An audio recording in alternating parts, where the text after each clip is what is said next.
आज हमारा finally student दरबार का सेशन नंबर 8 आज यहाँ पे हमारा स्टार्ट होने जा रहा है। टोटल 7 सेशन हम कंप्लीट कर चुके हैं। डेली हम यहाँ पे आधा घंटा पूरी की पूरी फैमिली के साथ यहाँ पर हम कुछ ना कुछ रिवाइज करते हैं और होप्स जो हमारे सेशन चल रहे हैं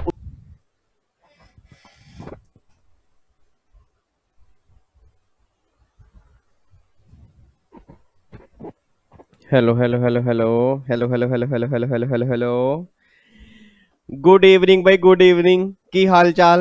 ये लो हाई फाइव मेरी तरफ से। और बताओ क्या हाल चाल है? बच्चा कह रहा है सर बहुत बढ़िया, आप बताओ। मैं तो सबसे अच्छा हूँ।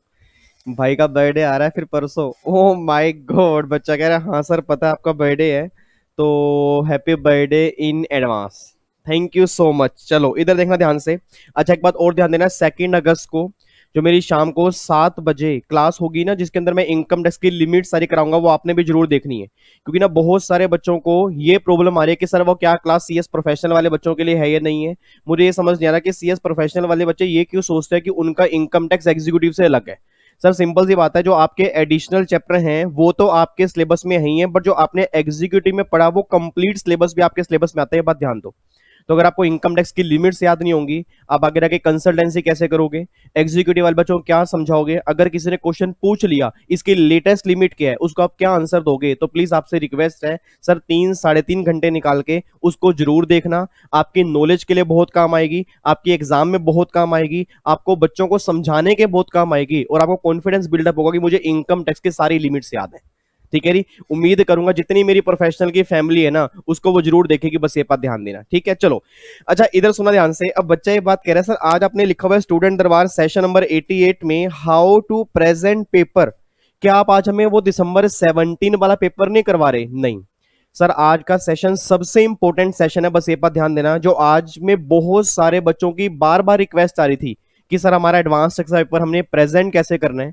मतलब हम पेपर पूरा करके आते हैं, नंबर हमारे 40 आते हैं, 35 आते हैं, 30 आते हैं, 60 आते हैं, नंबर नहीं आते। और हमने कई बार देखा है सीए वाले बच्चों के 80 मार्क्स भी आते हैं, सीए वाले बच्चों के टेक्स्ट में 90 मार्क्स भी आते हैं। तो ऐसी कौन सी प्रेजेंटेशन है जो हमें एग्जाम में देके आनी है? तो प्लीज आप हमें प्रेजेंटेशन बता दो किस तरह से एग्जाम में प्रेजेंट करें कि हमारे नंबर ना कटे। अगर वो थ्योरी बेस्ड क्वेश्चन है तो हमें कैसे लिखने हैं, अगर प्रोविजन बेस्ड क्वेश्चन है तो हमें कैसे लिखने हैं, अगर प्रैक्टिकल क्वेश्चन हमारे एग्जाम के अंदर बने तो हमें कैसे लिखने हैं। उसकी कंप्लीट प्रेजेंटेशन जो है ना मैं आज के सेशन में बताने जा रहा हूं। बस इतना समझ लो, आज का सेशन सबसे इंपॉर्टेंट है। मतलब सारे स्टूडेंट दरबार की रिवीजन एक तरफ और आज का सेशन एक तरफ। रीजन बिंग क्योंकि अगर आपको रिवीजन पूरी अच्छे से आती है, आपको इनकम टैक्स और जीएसटी पूरे अच्छे से आता है, बट आपको प्रेजेंटेशन नहीं आती, आपके एग्जाम में मार्क्स नहीं आएंगे। तो मैं इतनी गारंटी दे रहा हूं कि सर हमने प्रैक्टिस बहुत कर ली है, अगले आने वाले टाइम में हमें और प्रैक्टिस अभी करनी है। बट इतनी प्रैक्टिस करने के बाद जब तक हमें एग्जाम लिखना नहीं आएगा तो एग्जाम में हम क्या लिख के आएंगे? और अगर लिख के ही नहीं आएंगे और अगर सही तरह से नहीं लिख के आएंगे तो हमें नंबर नहीं मिलेंगे। और आपको मैंने पहले भी कहा था कि देखो एग्जीक्यूटिव वाले बच्चों के तो गोले भरने वाले हैं, उसमें गोले की तो प्रेजेंटेशन होते ही नहीं। बट आपसे उम्मीद कर रहा हूं कि आपके प्रेजेंटेशन वाले में कम से कम बहुत सारे बच्चे ऐसे होंगे जो इस बार 80 और 90 मार्क्स भी लेके आएंगे। और ये इसरो गलत प्रूव करेंगे कि वो सीए वाले ही बच्चे हैं जो 90 लेके आते हैं, ऐसा नहीं है। सीएस की फैमिली के बच्चे होंगे जो 80 प्लस और 90 प्लस लेके आएंगे। तो आज का स्टूडेंट दरबार एक तो आपने देखना है जरूर और अपने दोस्तों के साथ शेयर करना, क्योंकि बहुत सारे बच्चों ने स्टूडेंट दरबार देखना बंद कर दिया इसलिए क्योंकि इसमें प्रैक्टिस होती है। बट आज का सेशन प्रैक्टिस के साथ साथ आपके लिए ये है कि एग्जाम में जो क्वेश्चन बनेंगे उसको प्रेजेंटेशन कैसे देके आनी है, वो सारी बातें आज मैं बताऊंगा। स्टार्ट करें सेशन। तो पहले तो शेयर का बटन दबा दो, लाइक का बटन दबा दो। बच्चा कह रहा है डिसलाइक दबा दे मजे लेने के लिए, जैसी आपकी मर्जी है, जो आपको अच्छा लगता है वो आप करो। मुझे अपना बेस्ट देना और मुझे आपको बताना कि पेपर कैसे प्रेजेंट करना है। इधर देखो ध्यान से, इधर देखो जी। अब अगर मैं आज की बात करता हूं सेशन की, तो आपने पेपर को प्रेजेंट कैसे करना है एक बार अब यहां पे चेक करना सर। अब अगर मैं आपके एडवांस टैक्स के पेपर की बात करता हूं ना, तो एडवांस टैक्स में जो भी आपके एग्जाम में क्वेश्चन बनते हैं, चाहे वो इनकम टैक्स के हों, चाहे वो जीएसटी के हों, चाहे वो कस्टम के हों, वो 3 तरह के क्वेश्चन बनते हैं। इट मीन या तो क्वेश्चन बनता है पूरा थ्योरी बेस, या वो क्वेश्चन बनेगा प्रोविजन बेस, और या वो क्वेश्चन बनेगा प्रैक्टिकल। और आप सब जानते हो सर सीएस प्रोफेशनल के एग्जाम में अगर 100 नंबर का एडवांस टैक्स है तो उसकी रेशो जो होती है ना वो ये लगा लो 50-50% होती है। मतलब 50% पेपर आपका थ्योरी बेस और प्रोविजन बेस बनेगा और 50% पेपर जो होगा वो प्रैक्टिकल बेस बनेगा। तो 50 नंबर के तो प्योर प्रैक्टिकल होंगे, उसमें से आपका सिंगल नंबर भी नहीं कट सकता अगर आपने प्रैक्टिकल क्वेश्चन के अच्छे से प्रैक्टिस की है। और 50 नंबर जो होंगे वो थ्योरी बेस होंगे, प्रोविजन बेस होंगे। अगर अच्छे से प्रेजेंटेशन दी होगी तो उस 50 में से 40 भी आ सकते हैं, उस 50 में से 30 भी आ सकते हैं, 50 में से 10 नंबर उन्हीं के आते हैं जिनकी प्रेजेंटेशन सही नहीं होती। इधर सुना ध्यान से, प्रेजेंटेशन कैसे करनी है। अब अगर मैं थ्योरी बेस क्वेश्चन की बात करता हूं, अब बच्चा कहता है सर थ्योरी बेस तो हमारे टेक्स्ट में कोई है ही नहीं। थ्योरी बेस का मतलब क्या होता है कि जहां पे ना आपके प्रोविजन तो होते हैं बट वो प्योर थ्योरेटिकल होते हैं। जैसे फॉर एग्जांपल अगर मैं सिंपल सी बात करता हूं, मान लो आपके एग्जाम में क्वेश्चन बन गया कि गार और सार में क्या डिफरेंस है। अब याद करो आपके सिलेबस में एक चैप्टर है गार और सार। अब अगर एग्जाम में क्वेश्चन बना गार वर्सेस सार, इन दोनों में क्या डिफरेंस है, तो इसको मैं प्योर थ्योरी बेस बोलूंगा। या एग्जाम में क्वेश्चन बन गया आपका एक पीजीपी का है, सेक्शन 35 एडी में 14 बिजनेस है, उसको डिफाइन करो बिजनेस कौन कौन से हैं। या आपके एग्जाम में क्वेश्चन बन गया कैपिटल गेन में स्लम सेल वाला, स्लम सेल की टैक्सेशन है उसको डिफाइन करो, वो प्रोविजन कौन से हैं। तो सिंपल सी बात है, अगर मान लो इस तरह के क्वेश्चन बनेंगे जो बिल्कुल फ्लैट क्वेश्चन बनेंगे, जो बिल्कुल फ्लैट क्वेश्चन बनेंगे, उसका आंसर कैसे लिख के आना है वो मैं आपको बता रहा हूं। देखो एग्जाम में जब भी आपके थ्योरी बेस्ड क्वेश्चन आएंगे ना, तो सबसे पहले आपको ध्यान रखना है कि जो वो क्वेश्चन बना उसकी प्रोविजन विद सेक्शन नंबर, और अगर कोई केस लो उससे रिलेटेड है तो आपने साथ में जरूर लिख के आना है। इट मीन सिंपल सी बात कहना चाह रहा हूं कि अगर मान लो गार वर्सेस सार का क्वेश्चन बना, तो भैया गार का सेक्शन कौन सा है, सार के सेक्शन कौन कौन से हैं, उसको लिंक करो सेक्शन नंबर से, पूरा प्रोविजन बढ़िया से लिख के आओ। और अगर उससे रिलेटेड कोई भी केस लो है, अगर आपको याद है तो लिख के आना है, नहीं याद तो छोड़ दो, कोई दिक्कत नहीं है, बट लिख के गलत नहीं आना, लिख के सही आना है। मैं इसलिए कह रहा हूं सर, बहुत सारे बच्चे पता क्या कहते हैं थ्योरी बेस में ना, थ्योरी तो वो लिख के आते हैं, पहली बात तो इतने बड़े बड़े पैराग्राफ बना के आते हैं। अगर इतने बड़े बड़े पैराग्राफ बना के आओगे, पहली बात ये बीकॉम के एग्जाम नहीं है सर, आपके सीएस प्रोफेशनल के एग्जाम है। इट मींस आपको छोटे छोटे पैराग्राफ में करना है, या तो पॉइंट्स बना के आने हैं या छोटे छोटे पैराग्राफ बना के आने हैं, और जो प्रोविजन लिख के आना है। 90% बच्चे ये बात ध्यान दें, अगर सेक्शन लिख के आओगे ना प्रोफेशनल लेवल पर, एग्जामिनर आपको बहुत बढ़िया मार्क्स देगा। और सेक्शन याद करने मुश्किल नहीं है सर, अब तो एग्जाम वैसे ही दिसंबर में हो चुके हैं, अभी भी टाइम है, सेक्शन याद कर लो।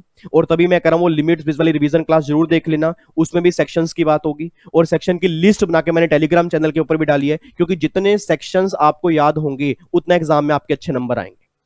तो जिन जिन बच्चों के यहाँ 40, 45, 50, 60 तक नंबर आए ना, उनके पास मौका है 80 मार्क्स लेने का। 80 मार्क्स कैसे आएंगे, अगर आपने सेक्शन नंबर लिखे हैं, प्रोविजन बढ़िया से लिखे हैं, और आपने छोटे छोटे पैराग्राफ में लिखा है या पॉइंट्स बना के लिखा है, नंबर आपको बहुत बढ़िया मिलेंगे।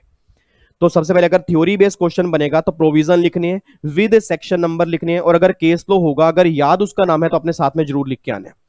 उसके बाद आपने छोटे छोटे पैराग्राफ बनाने, इतने बड़े बड़े पैराग्राफ नहीं बनाने सर। और आप में से भी कमाल के बाद देखो, प्रोफेशनल वाले बच्चे क्वेश्चन पूछते हैं सर अगर क्वेश्चन 5 नंबर का है तो कितना बड़ा क्वेश्चन लिखना है। मतलब कमाल की बात देखो, उस बच्चे के अंदर कला देखो कि अगर क्वेश्चन 5 नंबर का है तो कितना बड़ा क्वेश्चन लिखना है। मतलब मैं जितना बड़ा कहूंगा उतना बड़ा लिख के आ सकते हो। बच्चा कह रहा है सर आप हमारी बात छोड़ो, आप एक बार बोल दो पूरा पेपर भर के आना, हम 5 नंबर के अंदर पूरा पेपर नहीं भर के आ गए, फिर आप हमें बोल देना। मैं आपको बार बार कह रहा हूं, नालायक कोई बीकॉम के एग्जाम नहीं है, पेपर चेक करने वाला हमसे कई गुना आगे है। वो पेपर देखते ही पहचान लेगा, आंसर हाथ में आने से पहले ही पहचान लेगा इस बच्चे ने आंसर किस तरह से लिखे होंगे। तो सिंपल सी बात है, जो क्वेश्चन बना है सिर्फ उसी का आंसर लिख के आओ। अगर 5 नंबर में एक शीट भरी है और वो प्रोविजन ही एक शीट का है, तो एक शीट में ही मुझे 5 नंबर मिलेंगे, 3 शीट भरने से भी 5 ही मिलेंगे। क्या पता 5 में से 3 मिल जाए, अगर 3 शीट भरी है बिना बात की, बट 5 में से 5 से ऊपर तो मिलेंगे नहीं सर। तो सिंपल से पता है, जितना प्रोविजन है उतना ही बढ़िया तरीके से लिख के आना है, और उतना ही लिख के आना है जितना उसके अंदर लिखा हुआ है। मतलब बिना बात के उससे रिलेटेड बातें मत लिखना, जो उसने क्वेश्चन के अंदर मांगा वही सेम बातें लिख के आनी है, बस ये बात ध्यान दो। तो पहली बात, अगर थ्योरी बेस्ड क्वेश्चन है तो अपने प्रोविजन विद सेक्शन नंबर लिख के आने हैं, छोटे छोटे पैराग्राफ बनाने हैं, और पॉइंट्स आपने बनाने हैं, और की पॉइंट्स जो आपके होते हैं ना उसको अंडरलाइन करना है। सर जितना मैंने क्या बोला, आप ये सोचो कि आपकी जिंदगी का लास्ट एग्जाम है, क्योंकि कुछ ही घंटे रह गए सीएस बनने में, फिर सीएस बन जाओगे। और एक बार सोच के बोलना, अगर हमको पता है कि हमारा लास्ट एग्जाम है, इसके बाद हमें सीएस की डिग्री मिलनी है, तो क्यों नहीं हम अपना बेस्ट दे सकते हैं। मतलब अपना बेस्ट दे के हो ना कि भैया इससे बेस्ट मैं दे ही नहीं सकता। तो जो भी आपके की पॉइंट्स हैं, जो आपके की पॉइंट्स हैं उसको अंडरलाइन करो, पेंसिल से करो, चाहे वो ब्लैक पेन से करो, चाहे वो ब्लू पेन से करो, बट अंडरलाइन अगर होंगे तो पॉइंट्स एग्जामिनर को अलग से दिखेंगे, वो आपको बहुत बढ़िया नंबर दे देगा। और की पॉइंट्स का मतलब आप सब जानते हो सर, आपके पास बुक्स हैं, और मैंने बुक में बोल्ड भी किए होते हैं, ठीक है, मैंने बुक में इटैलिक्स भी किए होते हैं, अंडरलाइन भी की होती है। जो भी किसी भी ऑथर की बुक में बोल्ड है, इटैलिक है या अंडरलाइन है, वो की पॉइंट्स होता है, उस की पॉइंट्स को आपको लिख के जरूर आना होता है। तो मैंने अगर थ्योरी बेस्ड क्वेश्चन बन रहा है टैक्सेशन के अंदर तो आपको ये चीज लेके आनी है। अच्छा बच्चा कहता है सर अगर प्रोविजन बेस्ड क्वेश्चन बना, प्रोविजन बेस्ड का मतलब क्या है? For example tax planning, tax management और टैक्स इवेजन में क्या फर्क है, या डिविडेंड की टैक्सेशन डिफाइन कर दो, गिफ्ट की टैक्सेशन डिफाइन कर दो। अब ये होते हैं प्रोविजन बेस। बच्चा कह रहा है सर थ्योरी बेस और प्रोविजन बेस में फर्क क्या होता है? बिल्कुल माइनर सा डिफरेंस होता है। देखो इसमें भी प्रोविजन लिख के आना है, इसमें भी प्रोविजन लिख के आना है, बट इसको मैं प्रोविजन बेस क्यों कह रहा हूं? क्योंकि इस प्रोविजन बेस पे ना हम अपने सेल्फ मेड एग्जांपल भी बना सकते हैं। जैसे मान लो उसने बोल दिया कि गिफ्ट की टैक्सेशन डिफाइन करो या डिविडेंड की टैक्सेशन डिफाइन करो। अब गिफ्ट की टैक्सेशन के हमने प्रैक्टिकल क्वेश्चन क्लास में किए हुए हैं, डिविडेंड की टैक्सेशन के प्रैक्टिकल क्वेश्चन हमने क्लास में किए हैं, और अगर उसने सिर्फ प्रोविजन पूछा है तो हम अपनी तरफ से खुद वहां पे एक दो एग्जांपल बना के आएंगे ताकि प्रोविजन और बढ़िया तरह समझ में आए कि जो ये प्रोविजन है अगर प्रैक्टिकल क्वेश्चन इसका ये वाला बनता है तो इसका आंसर ये होगा। और मैं गारंटी दे रहा हूं सर, अगर प्रोविजन बेस्ड क्वेश्चन के अंदर अगर आपने सेल्फ मेड एग्जांपल बना के उसको समझा दिया, मैं गारंटी दे रहा हूं 5 में से 5 नंबर ही पूरे देगा, चाहे वो बेस्ड क्वेश्चन प्रोविजन बेसिक क्यों ना हो। इट मीन प्रोविजन बेस को ना प्रैक्टिकल बनाने की कोशिश करो, और प्रोविजन बेस प्रैक्टिकल 100% बन जाता है सर। देखो थ्योरी को प्रैक्टिकल बनाना कोई दिक्कत, थ्योरी को प्रैक्टिकल बनाने में दिक्कत है, बट प्रोविजन बेस को प्रैक्टिकल बनाने में कोई दिक्कत नहीं। अब अगर डिविडेंड की टैक्सेशन है तो भैया इंडियन कंपनी है, फॉरेन कंपनी है, तो क्या आप एग्जांपल फ्रेम नहीं कर सकते कि अगर इंडियन कंपनी है, ये शेयर होल्डर है, 10 लाख तक का डिविडेंड मिला, 10 लाख से ऊपर मिला, 10 लाख का एग्जाम्प्ट है, 10 लाख से ऊपर वाला टैक्सेबल है। या फॉरेन कंपनी है, सेक्शन 115 बीबीडी, 115 बीबीडी है, तो सारे प्रोविजन आपने क्लास के अंदर पढ़े हैं, विद प्रैक्टिकल क्वेश्चन पढ़े हैं। तो अगर प्रोविजन बेस आ गया तो सेल्फ मेड एग्जांपल फ्रेम करके आओ, उसको एग्जांपल से समझाओ कि जो ये प्रोविजन हमने ऊपर लिखा है ना उसकी इंप्लीकेशन ये वाली होगी। तो अगर आपने एग्जांपल से समझा दिया ना, गारंटी दे रहा हूं जितने नंबर का क्वेश्चन होगा उतने ही नंबर पूरे मिलेंगे। और मैं आपको बार बार कह रहा हूं सर, पेपर के अंदर बहुत बड़ा रोल अदा करता है प्रेजेंटेशन। सर मैं कह रहा हूं आप में से जितने बच्चे एग्जाम देने जा रहे होंगे सबने तैयारी अच्छे से की होगी, सारे अच्छे से पढ़ के आते हैं, कोई नहीं चाहता कि मैं फेल हो जाऊं। बट फेल होने का रीजन क्या होता है? क्योंकि कुछ बच्चों के हाथ वहां जाके रुक जाते हैं, उन्हें पता ही नहीं उसके अंदर लिखना क्या है, प्रेजेंटेशन ही नहीं पता, अपनी लैंग्वेज में लिखते जाते हैं, कोई टेबल फॉर्म नहीं है, कोई सेक्शन नंबर नहीं है, कोई सीक्वेंस नहीं है, बस लिखते जा रहे हैं। उनको लग रहा है कि मैंने पेपर किया 100 नंबर का, नंबर आए 25, बच्चा कह रहा है 25 नंबर कैसे, पता ही नहीं लग रहा। पता तो तब लगेगा ना जब आपने ये चेक किया होगा कि आपने लिखा क्या वहां पे। इट मीन आपको पेपर सारा आता है बट आपको लिखना नहीं आता कि पेपर में लिखना कैसे होता है। तो सिंपल सी बात है, सबसे मेन बात जो है that is presentation presentation presentation. तो प्रोविजन बेस की प्रेजेंटेशन को मैंने वही लिखी है, पहले प्रोविजन बेस सेक्शन नंबर और सेल्फ मेड एग्जांपल। यहां पर मैंने एक नई चीज ऐड कर दी है कि अपने एग्जांपल खुद छोटे छोटे फ्रेम करके आओ और उसको समझाओ कि जो आपने प्रोविजन लिखा अगर ये एग्जांपल मैं ले रहा हूं तो इसका आंसर ऐसे होगा। और वही सेम जो आपके स्मॉल पैराग्राफ हो गए, पॉइंट्स बनाओ, आप की पॉइंट्स बनाओ, ठीक है, उसको अंडरलाइन करो। ये सारी बात आपको ध्यान रखनी है प्रोविजन बेस क्वेश्चन में। अब बच्चा ये बात कहता है चलो सर ये प्रोविजन बेस और थ्योरी बेस तो फिर भी हम लिख आएंगे, ठीक है, अब हमें प्रैक्टिकल क्वेश्चन अगर आ जाए तो हमें कैसे लिखना है? देखो अगर मैं प्रैक्टिकल क्वेश्चन की बात करूंगा ना, तो अगर वो क्वेश्चन ये लगा लो 8 से लेके 10 नंबर का है, अगर वो क्वेश्चन 5 नंबर का है, अगर वो क्वेश्चन 5 नंबर का है, 3 नंबर का है, फिर तो डायरेक्टली उसकी टेबल बना के उसका आंसर स्टार्ट कर दो।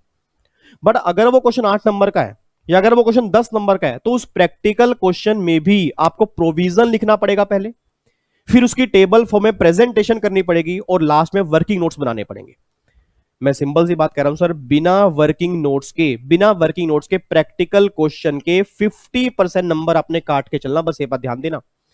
आप में से बहुत सारा बच्चा आंसर सही लिख के आता है, बहुत सारा बच्चा आंसर सही लिख के आता है और नंबर किसी को 8 में से 8 मिलते हैं, किसी को 8 में से 4 मिलते हैं। फर्क सिर्फ इतना सा कि 8 में से 8 वाला वर्किंग नोट्स भी लिख के आया और 8 में से 4 वाला आंसर वही लिख के आया बट वो विदाउट वर्किंग नोट्स करके आया।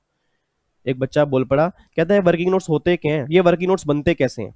सर वर्किंग नोट्स का मतलब यह है कि जो आपने उसमें कैलकुलेशन की है वो कैलकुलेशन आपने कैसे की उसको अलग से डिफाइन करके आना होता है वर्किंग नोट्स में। मैं आपको भी दिखाऊंगा प्रेजेंटेशन कैसी होती है, आपको दिखाऊंगा। अब यहां पे देखो प्रैक्टिकल क्वेश्चन, पहले वही प्रोविजन, टेबल फॉर्म के अंदर प्रेजेंटेशन लिख के आओ ताकि जितनी टेबल फॉर्म के अंदर प्रेजेंटेशन होगी बिल्कुल क्लियर होगा, नंबर पूरे मिलेंगे। और मैक्सिमम वर्किंग नोट्स बना के आओ क्योंकि वर्किंग नोट्स के आंसर से भी ज्यादा नंबर होते हैं, क्योंकि वर्किंग नोट्स ही क्लियर करते हैं कि जो आपने क्वेश्चन का आंसर निकाला है वो कैसे निकाला है। और बच्चों को इसका आइडिया नहीं होता सर, बच्चे प्रोफेशनल लेवल के ऊपर वर्किंग नोट्स बनाने में गलती करते हैं, वर्किंग नोट्स नहीं बना के आते इसलिए उनको नंबर नहीं मिलते। और ये बात मुझे पता लगी थी सीए फाइनल के एग्जाम में अपने, क्योंकि जब मैंने सीए फाइनल के एग्जाम किए तो डायरेक्ट टेक्स्ट मैंने बहुत सारे वर्किंग नोट्स बनाए थे और उसी का रिजल्ट था कि मेरे इतने बढ़िया मार्क्स आए थे। और फिर उस दिन मुझे पता लगा कि वाकई में वर्किंग नोट्स की वैल्यू क्या होती है। तो सिंपल सी बात है सर, आपको मैं दिखाता हूं, इधर देखो ध्यान से। अब जैसे मान लो, अब ये क्वेश्चन आपका मैट का है, ये क्वेश्चन आपका मैट का, ये सीए वाला मॉड्यूल सामने खुला हुआ है, ठीक है। सीएस के मॉड्यूल में आपके क्वेश्चन तो हैं, बट प्रेजेंटेशन जो बहुत बढ़िया तरीके से दी हुई है वो सीए के मॉड्यूल में दी हुई है, बहुत बढ़िया। अब देखो ये क्वेश्चन आपके एग्जाम में मैट का आ गया, उन्होंने पहले क्वेश्चन पूछा और ये क्वेश्चन उसके अंदर उसने पूछा क्या है कि भैया इसके बुक प्रॉफिट निकाल दो और ये बता दो कितना वो टैक्स पे करेगा, उसके बेस पे निकाल दो। अब इसका आंसर अगर बात करूंगा ना, देखो पहले तो उसने क्या बोला, यहां पे छोटा सा प्रोविजन लिख दिया कि भैया मैट के प्रोविजन कंपनी पर लगते हैं, 15% रेट है, बुक प्रॉफिट पर लगते हैं, ये सारी बातें प्रोविजन लिख दिया उसने, क्योंकि क्वेश्चन 8 से लेकर 10 नंबर का बना होगा। फिर उसने प्रेजेंटेशन की कि भैया टोटल इनकम निकाल रहे हैं as per normal income tax act. अब यहां पे ये देखो, ये दो टेबल बनाना बहुत जरूरी है, रीजन बिंग ये तो फाइनल कैलकुलेशन है, ये रो कैलकुलेशन है।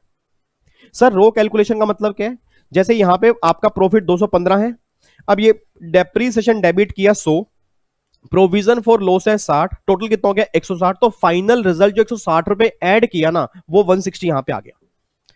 इट मींस यहां पे चल रही है रो कैलकुलेशन, यहां पे चल रही है फाइनल कैलकुलेशन।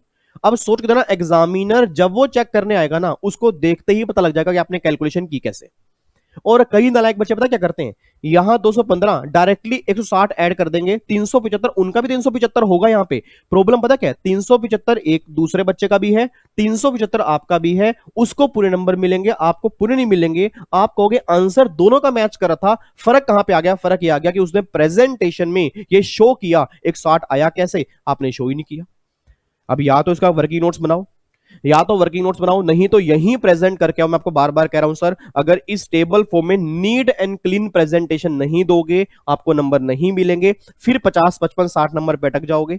यही रीजन है कि प्रोफेशनल का बच्चा एडवांस टैक्स में नंबर नहीं ला पा रहा। और मैं उम्मीद करता हूं इस बार आपके नंबर आएंगे, क्योंकि प्रैक्टिस आपने बहुत बढ़िया तरीके से की है, और प्रैक्टिस अभी स्टूडेंट दरबार में और भी होगी आने वाले स्टूडेंट दरबार के अंदर।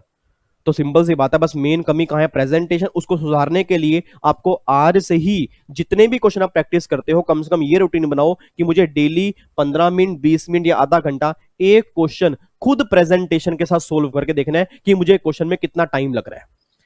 क्योंकि सोच के बोला, अगर आप खुद ट्राई करके नहीं देखोगे तो आपको ना पता ही नहीं लगेगा कि क्वेश्चन में कितना टाइम लग रहा है। और अगर आप टाइम ही मैनेज नहीं कर पाए, 3 घंटे का पेपर है, आपने पेपर किया 60 नंबर का, आप बाहर आके बोल रहे पेपर लेंदी था, सर वही 60 नंबर का जो पेपर आपने किया ना, वही कई बच्चे 90 नंबर का भी करके आए, वही कई बच्चे पूरे 100 नंबर का भी करके आए। अब जिनके उस 100 में से 90 मार्क्स होंगे, आपने किया ही 60 का, आपके 90 नंबर जिंदगी में कभी नहीं आ सकते। और रीजन बिंग, उसने 100 का किया, आपने 60 का किया, फर्क क्या है, उसने घर से प्रैक्टिस करके आया था, उसको पता था कि अगर इतना बड़ा क्वेश्चन होगा तो मेरा इतना टाइम लगेगा, आपको पता ही नहीं था, और आंसर दोनों को आते थे। कमाल की बात देखना, रैंक लेने वाला बच्चा कोई अलग काम नहीं करके आया, वो हर काम को अलग ढंग से करके आया। और अलग ढंग क्या था, उसने घर से ही प्रैक्टिस की हुई थी कि मुझे इस क्वेश्चन में इतना टाइम लगेगा, इतना बड़ा क्वेश्चन हो तो इतना टाइम लगेगा, तो भैया 100 नंबर का पेपर मैं कैसे अटेम्प्ट करूंगा, उसका माइंड में पहले क्लियर था। बट हमारे माइंड में क्लियर ही नहीं था, हमें तो एक क्वेश्चन में 1 घंटा लग गया, फिर एक पता लगा एक क्वेश्चन में 1 घंटा लग गया, भाई साहब 2 घंटे हैं, इतने सारे क्वेश्चन आप क्या करें। और एक क्वेश्चन वो कितने नंबर का था, 8 नंबर का। 8 नंबर में इस बच्चे ने 1 घंटा लगा दिया हो तो 92 मैक्स का वो 2 घंटे में कैसे कंप्लीट करेगा। या तो वो गंदी हैंडराइटिंग लिख के आएगा, ऐसी हैंडराइटिंग जो उसको खुद को भी समझ में नहीं आएगी, क्योंकि बहुत सारे बच्चे स्टार्टिंग के क्वेश्चन बढ़िया, लास्ट वालों में गंद मार के आते हैं, जो नंबर देने होते हैं वो भी नंबर कटवा के आते हैं।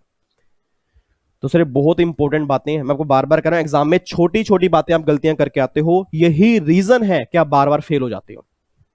कभी अपना पेपर उठा के देखना कि अगर आप एग्जामिनर होते तो क्या इस नंबर के आप जितने एग्जामिनर नंबर दिए हैं उस ज्यादा आप देते। आप ये मुझे मत बोलो कि सर क्वेश्चन हमारे सारे सही हैं, आप ये बोलो कि जो क्वेश्चन आपने सही किए हैं, आपने जो कैलकुलेशन किया उसको शो कहां किया। कैलकुलेशन आपने शो नहीं की, प्रोविजन आपने लिखा नहीं, और आप कह रहे हो कि 8 नंबर वाले क्वेश्चन में मुझे 4 नंबर क्यों दिए, इसलिए दिए कि ना तो आपने प्रोविजन लिखा है, इसलिए दिए कि ना तो आपने वर्किंग नोट्स बनाई है, इसलिए दिए क्योंकि ना तो आपने टेबल बनाई है। तो अगर प्रेजेंटेशन पूरी करके नहीं आओगे तो हमारी एक्सपेक्टेशन फिर पूरे नंबर की कैसे हो सकती है। आपको मैं दिखाता हूं सर, देखो ये मैट वाला क्वेश्चन कितने बढ़िया तरीके से प्रेजेंटेशन किया। देखो बुक प्रॉफिट उसने अलग टेबल बनाई है, उसके बाद फिर यहां पे tax liability normal income tax की अलग निकाली है, मैट उसने अलग निकाला है, फिर बाद में उसने कंक्लूजन दे दिया कि भाई ये वाला हायर है, मुझे ये पे करना है। सोच के बोलना इस क्वेश्चन में क्या वो 8 में से 8 नंबर नहीं देगा, वो 100% देगा। और आप में से बहुत सारा बच्चा होगा जो आंसर सही निकाल के आएगा, बट प्रेजेंटेशन उसकी एक नंबर की नहीं होगी, उसको नंबर मिलेंगे 4। बच्चा बोलेगा यार दोनों का आंसर तो मैच कर रहा था, तेरे 100 में 70 नंबर कैसे हैं, मेरे 100 में से 40 कैसे हैं। आपको ये नहीं पता कि 30 नंबर जो है आपने प्रेजेंटेशन में कटवा लिए, और ये कटते हैं सर प्रेजेंटेशन में नंबर। मैं सिंपल सी बात करता हूं, आपको जो कहने वाला कुछ भी बोले ये ध्यान रखना, प्रेजेंटेशन अगर सही नहीं होगी एग्जामिनर को चेक करने के अंदर मजा नहीं आएगा, और अगर पेपर चेक करने वाले को ही पेपर सही नहीं लग रहा, नंबर तो उसने ही देने हैं सर। तो सिंपल सी बात है, आंसर सिर्फ नंबर, आपके आंसर सही है, नंबर उसके नहीं मिलने, आपने आंसर जिस तरह से प्रेजेंट किया है नंबर उसके भी आपको मिलने हैं। ठीक है जी, आपको मैं और दिखाता हूं। अब ये देखो, ये क्वेश्चन अब डिविडेंड और गिफ्ट की टैक्सेशन का है। अब देखो क्वेश्चन पूरा पैराग्राफ फॉर्म में दिया हुआ है, क्वेश्चन पूरा का पूरा पैराग्राफ फॉर्म में दिया हुआ है, ये भी सीए वाला क्वेश्चन है। अब क्वेश्चन पूरा पैराग्राफ फॉर्म में दिया है, अब बच्चा इसका आंसर है नॉर्मली पैराग्राफ फॉर्म में लिख के आता है, उसको पता ही नहीं था उसने लिखा क्या है। आंसर सही है, आंसर बिल्कुल मैच हो गया, घर आके मैच किया, आंसर 100% मैच हो रहा है, फिर भी पूरे नंबर नहीं मिलेंगे क्योंकि आपने प्रेजेंटेशन इस तरह से टेबल फॉर्म में नहीं दी। अब सोच के बोलना, उसने प्रॉपर यहां पे पर्टिकुलर्स लिखे हैं, यहां पे अमाउंट लिखा है, ऊपर ये लिखा है कि वो क्या निकालने जा रहा है, किस असेसमेंट ईयर की इनकम निकालने जा रहा है, तब कहीं जाकर उसने यहां पे फिर आंसर शो किया है। सर अब बताओ क्या इस प्रेजेंटेशन में पूरे नंबर दूं या ना दूं? 100% पूरे मिलेंगे। तो प्रेजेंटेशन मींस क्या होता है? टेबल फॉर्म प्रेजेंटेशन, मतलब जितनी ज्यादा हर क्वेश्चन में टेबल फॉर्म में प्रेजेंट करके आओगे, छोटे छोटे अच्छे से लिख के आओगे, उतने नंबर आपको बढ़िया मिलेंगे। क्योंकि पैराग्राफ फॉर्म में प्रेजेंटेशन सर होता क्या है, लाइनें टेढ़ी हो जाती हैं। हम क्वेश्चन स्टार्ट करते हैं, हम यही नहीं लिखते कि ऊपर हम क्या निकाल रहे हैं, किस असेसमेंट ईयर की इनकम निकाल रहे हैं, किस पर्सन की इनकम निकाल रहे हैं, हम कुछ नहीं लिखते डायरेक्टली। बस यहां पे हमने क्या किया, टेबल बनाई और टेबल बना के स्टार्ट किया, किसकी इनकम निकाल रहे हैं, किस असेसमेंट ईयर की निकाल रहे हैं, किस हेड की इनकम निकाल रहे हैं, कुछ नहीं पता सर, हम तो निकाल रहे हैं बस। हम तो सर यहाँ पे उसने जो बोला हम तो वो निकालने की कोशिश कर रहे हैं, और हमारा आंसर देखो सर 935 था और 935 मैच हो रहा है। सर ये फिर 5 में से हमें 1 नंबर क्यों मिला है? आपने 1 नंबर इसलिए मिला क्योंकि ना तो आपने ये लिखा किस साइड की इनकम है, ना आपने ये लिखा किस पर्सन की इनकम है, ना आपने ये लिखा किस असेसमेंट ईयर की इनकम है, और ना आपने इसके वर्किंग नोट्स बनाए, तो वो नंबर क्यों देगा आपको? मेरी बातें समझ में आ रही है आपको? सर ये स्टूडेंट दरबार, ये ध्यान रखना, आज बहुत सारे बच्चे या तो चले जाएंगे, समझ जाएंगे कि गलतियां क्या होती हैं, या वो पूरा देख के अगर जाएंगे, इतनी गारंटी है कि उनको ये तो विश्वास हो जाएगा कि हम एग्जाम में क्यों फेल होते हैं। तो इतने स्टूडेंट दरबार मैंने लगाए हैं, वो प्रैक्टिस सारी एक तरफ है, उसके अलावा प्रेजेंटेशन सारी एक तरफ है, क्योंकि प्रैक्टिस का फायदा सिर्फ तभी होगा अगर प्रेजेंटेशन हमारी अच्छी होगी। तो जो हमने क्वेश्चन की प्रैक्टिस की है वो तो मैंने यहां पे आंसर निकाल के दिखा दिया, उसकी प्रेजेंटेशन भी तो करनी है। उसकी प्रेजेंटेशन कैसे होगी? टेबल फॉर्म में करनी है, प्रोविजन कैसे लिख के आने हैं, सेक्शन नंबर कैसे लिख के आने हैं, नोट्स कैसे बनते हैं, वर्किंग नोट्स कैसे बनते हैं, वो बहुत बढ़िया चीज है। उसके बाद आपको दिखाता हूं, देखो एक क्वेश्चन, अब सबसे बेस्ट प्रेजेंटेशन दिखाता हूं आपको। देखो ये उसने क्वेश्चन पूछा, ये क्वेश्चन रेजिडेंशियल स्टेटस का है। बच्चा कहता है वो तो हमारे सिलेबस में नहीं है। आपको मैंने क्या बोला, सब कुछ आपके सिलेबस में है। प्रोफेशनल वाले बच्चे ये मुंह से मत निकाला करे कि हमारे सिलेबस में नहीं है। और मैं कह रहा हूं कि अगर प्रेजेंटेशन देखनी है ना, चाहे वो किसकी भी हो, आपको दिखाना चाह रहा हूं प्रैक्टिकल क्वेश्चन की प्रेजेंटेशन होती कैसे है। अब देखो उसने ये क्वेश्चन पूछा, इतना बड़ा क्वेश्चन पूछा। अब उसके बाद ना आपको मैं एक चीज यहां पे दिखाता हूं, ये रहा, ये देखो, ये क्वेश्चन है, ये क्वेश्चन था इलस्ट्रेशन नंबर 9। ये उसने क्वेश्चन पूछा, ये पूरा टेबल फॉर्म में, देखो कितना बड़ा क्वेश्चन है, सारा क्वेश्चन चल रहा है। उसने मुझसे ऊपर ही मांग लिया कि भैया इसकी टोटल इनकम निकाल दो। अब देखना यहाँ पे टोटल इनकम उसने निकाली, टेबल फॉर्म में ROR है, RNOR है, NR है, तो भैया पर्टिकुलर ये उसकी इनकम निकाल दी। और बाद में आपको दिखाता हूं, यहां पे करने के बाद ना, कहां गया,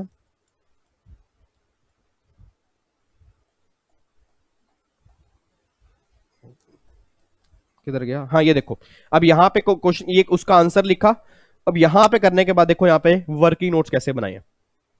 ये देखो यहाँ पे उसके ब्रैकेट में लिखा है, ये note number 1, note number 2, note number 3, note number 4, और यहाँ पे नोट नंबर 1 में क्या है, नोट नंबर 2 में क्या है, 3 में क्या है, 4 में क्या है, 5 में क्या है, 6 में क्या है। ये वर्किंग नोट्स हैं, तब जाके पूरे नंबर मिलते हैं सर।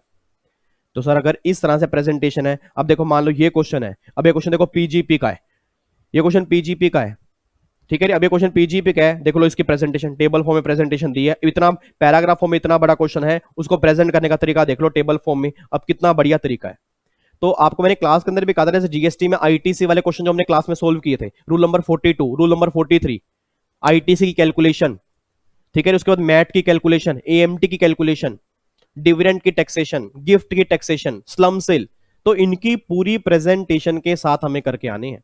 और प्रेजेंटेशन किस तरह से करनी है, जब भी आपको प्रेजेंटेशन में कोई डाउट हो ना, मैं आपको इतना कर लूं, सीएस का मॉड्यूल तो आपके पास है, वो तो देख ही लेना। साथ में सीए वाला जो उनकी वेबसाइट पे मॉड्यूल है, चाहे वो सीए फाइनल वाला देख लेना या वो सीए इंटर वाला देख लेना, प्रैक्टिकल क्वेश्चन की प्रेजेंटेशन जो उन्होंने की है मेरे कोडिंग वो सबसे बेस्ट है।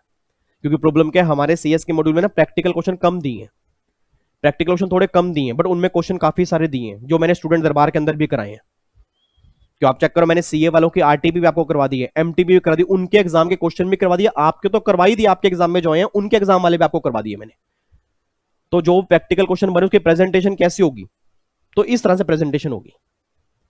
तो सिंपल सी बात यह है, आप ध्यान रखना कि जब भी आप एग्जाम देने जाओगे तो प्रैक्टिकल क्वेश्चन में प्रोविजन लिख के आना है। अगर बड़ा 8 से लेकर 10 नंबर का है, 5 नंबर का है, टाइम नहीं है, सिर्फ टेबल बना दो, नोट्स बना दो।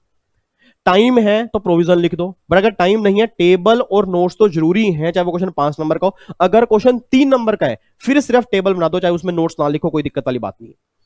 तो जितने ज्यादा नंबर का क्वेश्चन होगा उतनी ज्यादा प्रेजेंटेशन हमारी बढ़िया होती जाएगी, ये बात ध्यान देना। और मैं आपको दिखाता हूं, आप जब एग्जाम देने जाओगे तो आपको कौन कौन से पॉइंट्स ध्यान देने। पहली बात तो जितने भी आप क्वेश्चन एग्जाम में करके आते हो उसके सारे पार्ट्स आपने एक साथ करने हैं। ऐसा नहीं है क्वेश्चन 1 का पहला पार्ट किया, फिर क्वेश्चन 2 का तीसरा पार्ट कर दिया, क्वेश्चन 3 का कर दिया, फिर क्वेश्चन 4 का फिर दोबारा स्टार्ट कर दिया। ये काम मत करना, आपको नंबर नहीं मिलेंगे। जितने जो भी क्वेश्चन, मैं ये नहीं कह रहा पहला क्वेश्चन पहले स्टार्ट करो, कोई भी क्वेश्चन पहले स्टार्ट करो, उसके जितने भी पार्ट्स सारे वो एक साथ करो। अगर नहीं आता या आपको लगता है कि बाद में करूंगा तो आप उसमें गैप दे दो, पेज थोड़ा छोड़ दो। अगर आपको लगता है कि आता ही नहीं है फिर वो छोड़ दो। इट मींस ये नहीं है कि भैया आपने उसको बाद में कहीं जाके कर लिया। तो सारे क्वेश्चंस के पार्ट एक जगह होने चाहिए। फ्रेश क्वेश्चन फ्रेश पेज पे स्टार्ट होना चाहिए, नया क्वेश्चन नए पेज पे स्टार्ट होना चाहिए, अंडरलाइन की पॉइंट्स होने चाहिए। अपने टाइम को मैनेज करके चलो कि हर क्वेश्चन में कितना टाइम लगाना है। ये नहीं है कि पहले वाले क्वेश्चन में तो बिंदी, लिपस्टिक, पूरा मैनिक्योर, पेडिक्योर, फेशियल सब कुछ आपने कर दिया, और क्वेश्चन 4 के बाद जो क्वेश्चन किए उसको जितना मर्जी फेशियल कर लो, वो समझ ही नहीं आ रहा कि आपने लिखा क्या। तो प्रॉब्लम सबसे बड़ी होती है सर लास्ट वाले क्वेश्चन में, तो ऐसी रांद आप काटते हो ना, ऐसी गंदी हैंडराइटिंग लिखते हो, एग्जामिनर भी कहता है कि भाई साहब ये मेरे ख्याल से 2 बच्चों ने पेपर तो नहीं किया, क्योंकि पहला बच्चा तो अलग लग रहा है, दूसरा अलग लग रहा है। बच्चा कहता है ये तो मेरी क्वालिटी है, मैं तो सीएस था, दूसरे में डॉक्टर बन गया।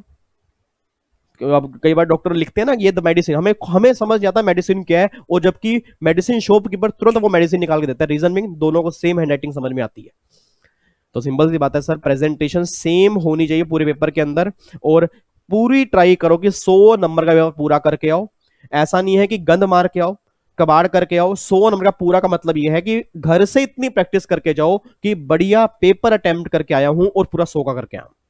हाँ, अगर आपको लग रहा है कि भैया 100 नंबर का करूंगा तो बाकी क्वेश्चन बेकार हो जाएंगे, नहीं, फिर जितना करके आओ उतना बढ़िया करके आओ, बट इतनी प्रैक्टिस घर से करके आओ कि आपके मुंह से ना ये ना निकले कि पेपर लेंदी था। क्योंकि सर पेपर लेंदी इतने भी नहीं होते, बहुत सारे बच्चे जो रैंक लेके आते हैं वो भी पूरा करके आते हैं, उनके भी नंबर आते हैं। तो हमारा पूरा क्यों नहीं हो रहा? क्योंकि हमारी घर से प्रैक्टिस उतनी नहीं थी। हम ऑडिट करते हैं, हम ऑडिट करते जाते हैं, हम लिख के देखते ही नहीं है, और जब वहां पे लिखने बैठते हैं हमारा हाथ रुक जाता है, फिर टेंशन होती है यार ओहो अब मैं क्या करूं।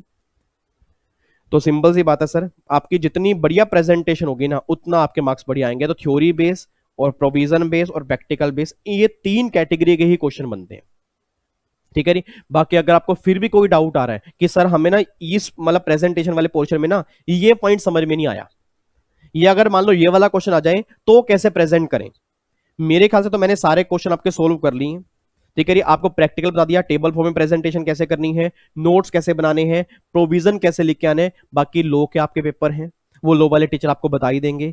मेरी रिस्पॉन्सिबिलिटी आपके एडवांस टैक्स की है, तो उम्मीद करूंगा एडवांस टैक्स से जितने भी आपके दोस्त सीएस प्रोफेशनल में एग्जाम दे रहे हैं या वो आगे आने वाले टाइम में देंगे, या वो जो भी आपके फ्रेंड्स हैं, जो आप खुद भी हो, तो आपको वीडियो जरूर फॉलो करनी है, क्योंकि प्रेजेंटेशन के बिना जितनी हमने प्रैक्टिस स्टूडेंट दरबार में किया वो सारी वेस्ट हो जाएगी, ठीक है। और बाकी आने वाले टाइम में मैं आपको क्वेश्चन खुद हाथ से प्रेजेंट करके दिखा दूंगा कि भैया इस तरह से। बट मेरे को यह लगा कि आज वो टाइम थोड़ा सा आ चुका है कि जो हमने इतनी प्रैक्टिस की है कम से कम ये तो पता हो कि उसको हमें लिखना कैसे होता है, ठीक है। बाकी अब दिसंबर में हमारे एग्जाम है, तो ये लगा लो अक्टूबर के अंदर या सितंबर के अंदर मैं 2-3 क्वेश्चन ही प्रेजेंट करके दिखा दूंगा कि देखो ये आईटीसी वाला क्वेश्चन है, इसको इस तरह से प्रेजेंट करना है, और ये हमारा क्वेश्चन इनकम टैक्स के इंटरनेशनल टैक्सेशन का है, इसको इस तरह से प्रेजेंट करना है, और ये क्वेश्चन कस्टम का है, इसको इस तरह से प्रेजेंट करना है, ठीक है। वो मैं आपको बता दूंगा, ठीक है। तो आई होप आपको ये वीडियो थोड़ी हेल्पफुल होगी, समझ में आया होगा कि गलतियां कहां होती हैं। ये वो चीज नहीं है शीट भरो मार्क्स लो, ठीक है रे, रैंक होल्डर बच्चे, बहुत सारे बच्चे एक्स्ट्रा सीट लेते ही नहीं है, जो शीट मिलती है उसी में पेपर करके आते हैं, उसी में 80 90 90 नंबर लेके आते हैं। रीजन भी क्योंकि जो वो लिखते हैं वो वही लिखते हैं जो एग्जामिनर ने मांगा, और बिल्कुल जबरदस्त प्रेजेंटेशन करते हैं, वर्किंग नोट्स बनाते हैं, अंडरलाइन करते हैं, सब कुछ करते हैं। उनका सब कुछ कंप्लीट कैसे होता है? रीजन में वो घर से इतनी प्रैक्टिस करके आते हैं, और भगवान ने आपको इतना टाइम दे दिया प्रैक्टिस करने का कि अगर अभी भी आपके 70 80 नंबर नहीं आते ना सर, फिर ये लगा लो पूरी जिंदगी में कभी भी आपके नए नंबर नहीं आ सकते, इतना टाइम भगवान दोबारा नहीं देगा। तो अभी से ही प्रैक्टिस कर दो, डेली आधा घंटा लगाओ, चाहे वो लो वाले पेपर हो चाहे वो टैक्सेशन के हो, डेली लगाओ कि भैया मुझे क्वेश्चन लिख के देखने हैं। ठीक है जी, चलो तो फिर बाकी मुलाकात करूंगा। बाकी कल मेरी शाम को 7 बजे अब अनाउंसमेंट नंबर 4 है, और अनाउंसमेंट 4 सभी के लिए है। प्रोफेशनल वाले बच्चे समझ चुके होंगे, कुछ बच्चे वेट कर रहे हैं, बट वो सभी के लिए जरूर सभी बच्चों को दिखाना, मैक्सिमम बच्चों को दिखाना। उम्मीद करूंगा आप उसको जरूर प्यार दोगे। एग्जीक्यूटिव वाले बच्चे, प्रोफेशनल वाले बच्चे, दोनों के लिए वो अनाउंसमेंट है। बाकी 2 तारीख को भाई का बर्थडे है, शाम को 7 बजे मुलाकात करूंगा आपका प्यार लेने के लिए, आपकी ब्लेसिंग लेने के लिए। और बाकी थैंक यू सो मच इतना प्यार देने के लिए। तब तक के लिए अपना ध्यान रखो, अपनी फैमिली का ध्यान रखो। फिर मंडे को आऊंगा स्टूडेंट दरबार में आपका दिसंबर 17 वाला पेपर लेके, ठीक है जी। तब तक के लिए प्रेजेंटेशन को दोबारा वीडियो सुनो, शेयर करो, और जहां जहां गलतियां होती है उसको एनालाइज करो कि हाँ मुझे अब समझ आ रहा है कि मुझसे गलती क्या होती थी। उम्मीद करूंगा अगले आने वाले एग्जाम में आपसे गलतियां नहीं होंगी, ठीक है। ओके जी, bye bye, tata, thank you so much, Jai Hind, God bless you, love you, take care. फिर मिलूंगा कल शाम को 7 बजे, ठीक है। Take care, bye bye, God bless you.